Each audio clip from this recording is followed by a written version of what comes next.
Hi everybody, it's Lynnea here for Sassy and Crafty.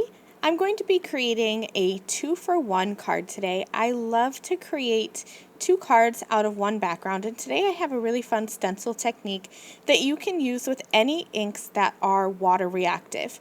So I'm going to go ahead and get started here. I'm using the Flowering Swirl stencil, but you can do this technique with any stencil from the Sassy and Crafty shop. Because this stencil has a lot of fine detail, I'm going to go ahead and grab my mixed media box and spray the back of this with pixie spray. I'm just going to go back and forth, going each direction to make sure that I have pixie spray on all of those little swirls. Then I'm going to set this aside to dry for about a minute, and then I will temporarily adhere this onto a piece of white cardstock. I want to create a rainbow background, and my favorite way to do that without getting a lot of muddy colors is to just use 3 colors of ink.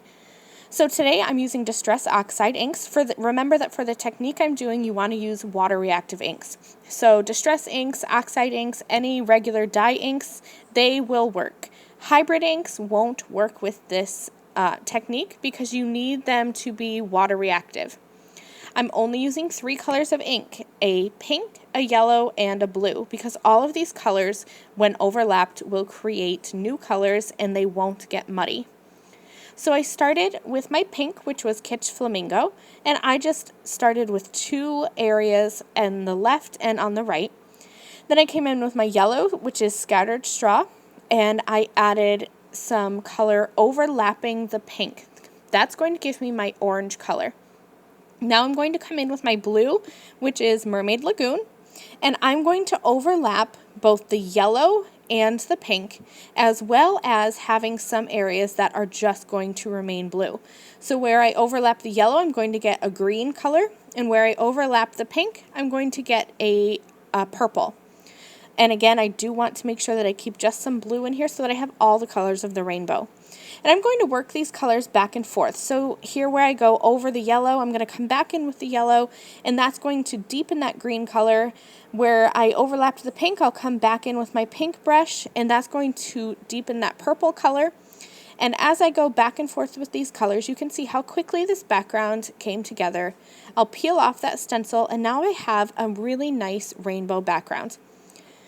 Now normally this is where you would clean your stencil, but because this ink is water reactive, I'm going to take some regular clean water in my spray bottle, and I misted from about a foot above just until my stencil was wet. You don't want this dripping wet or pooling, just a little bit damp. Then I'm going to place a piece of white cardstock into my die cutting machine, and then place that stencil right over the top. And I'm going to run this through my cutting machine just like I would normally. So for my Spellbinders machine, it's just the base, and then a plate, and then I have my cardstock with my stencil that had the water on it, and then another plate. So running it through just like I would a die, except I don't have a die. I'm just using the pressure from my machine to press the ink that's left over on my stencil into a second background. So now I have one that has the original color, which is going to be very vibrant, and one that has the secondary color, which is going to be not only the reverse of the stencil, but also lighter and more pastel colored. I'm going to set those backgrounds aside and work on the images that I'm going to have on the fronts of my cards.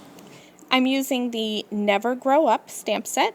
I love the little fairies in this stamp set. There are 3 of them, and I debated on using all 3 of them on one card, but in the end I went with just the one fairy.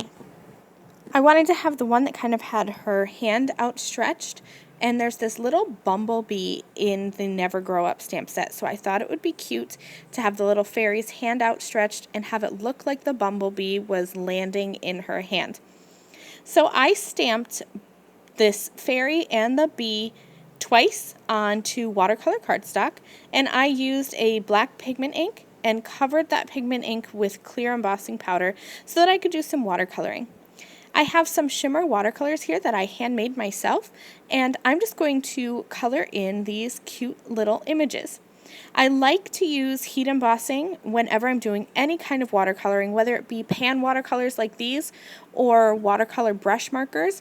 I just find that having that heat embossed outline helps me to stay within the lines and helps my water not to bleed and travel into other areas.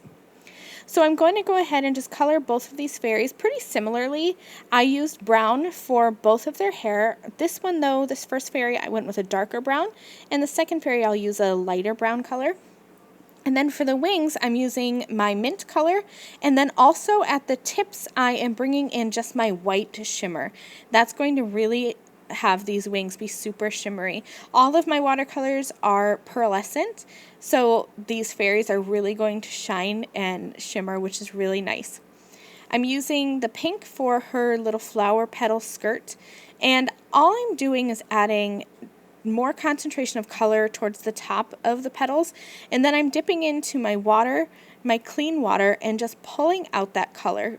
This is a good way to get some nice gradual shading without having to do too much work. So you'll see me doing that throughout my coloring, just adding darker color in one area and then pulling that color out.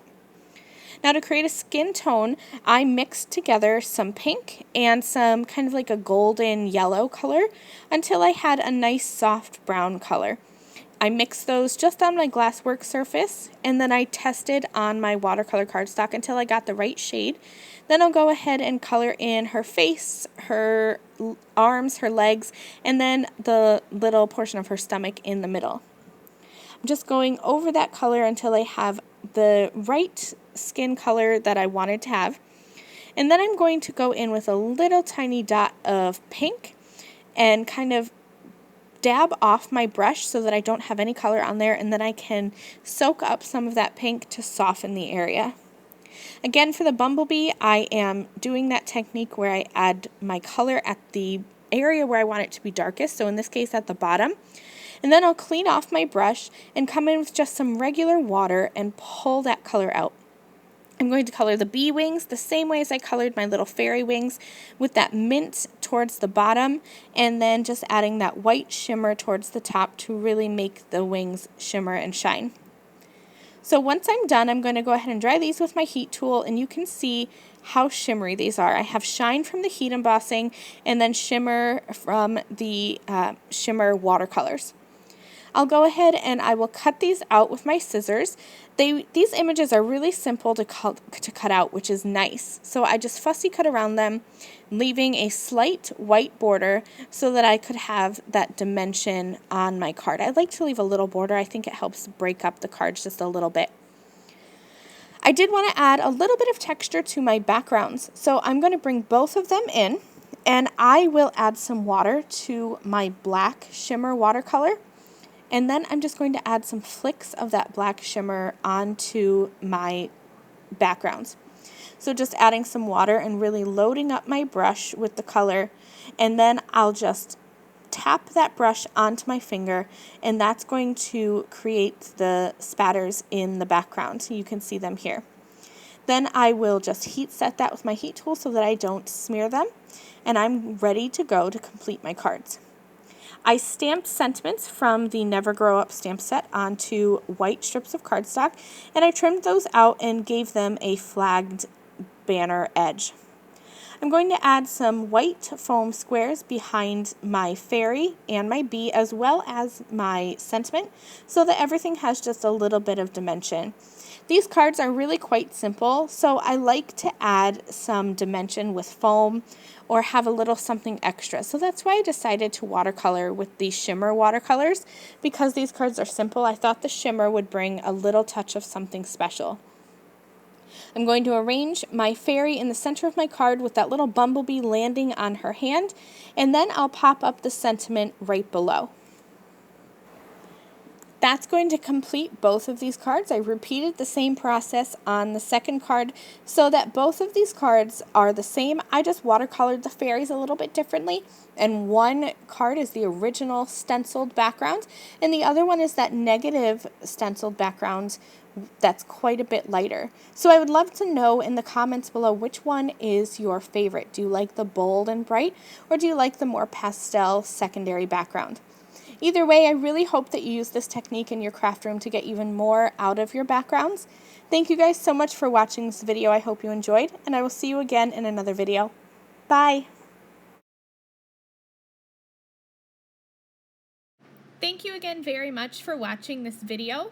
If you liked this video and you'd like to see more from me, please hit that subscribe button that is on the screen now. And here are a few other videos that I thought you might enjoy.